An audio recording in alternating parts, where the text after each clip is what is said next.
So let's talk a little bit about how you fish it a little bit different than a regular jig. Now, on a finesse jig, you can fish, or like a power finesse jig like mine, because it's got a stiff hook, you can use heavier line. One of the things about it is you work the jig a little bit different. Now let me give you an example of what I'm talking about here, a full-size jig versus a finesse jig. On a full-size jig, I'll make my cast out there, or I'll pitch out there, and I'm hopping it high off the bottom like that. I try to hop it, probably a foot to 2 foot off the bottom, because with a full-size jig, I want to create that reaction strike. And say, for example, even if my jig's over a limb, I'm popping it hard like that.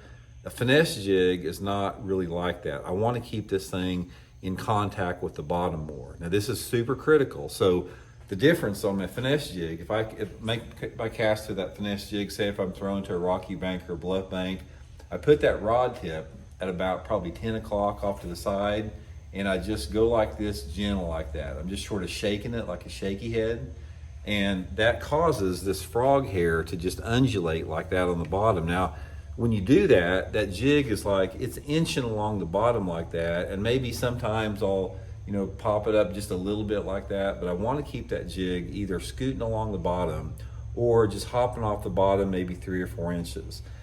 For whatever reason, this gets you more bites. It's just something I figured out with finesse jigs over time that I really like to do. So, like I said, the rod position is really critical. Like, you don't want, on a finesse jig, I don't like to have the rod right out in front of me, like working it up like that. Again, this is a better angle here.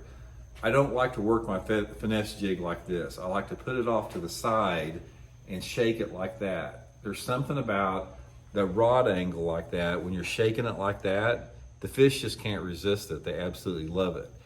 Now, also, the bite on a finesse jig is a lot different than a bite on a full-size jig. On a full-size jig, when you get the bite on there, a lot of times the jig's falling and they thump it and you see your line jump, or you'll feel like a tick and you'll see your line start moving out a little bit. On a finesse jig, a lot of times, when you're working that jig like that, a little bit like that, you'll feel those fish like they're nibbling on it. You don't just have this hard tick like that and your line just doesn't start swimming out. It's almost like you're shaking that bait a little bit, and I'm not sure how they do it, but it's almost like they're pecking at it a little bit. Now, when you get a bite on a finesse jig and you know that you have a bite on it, this is really critical as far as the hook set versus a full-size jig. On a full-size jig, when I get a bite on a full-size jig, I tighten up the line and start reeling and pull back hard like that. When I get a bite on a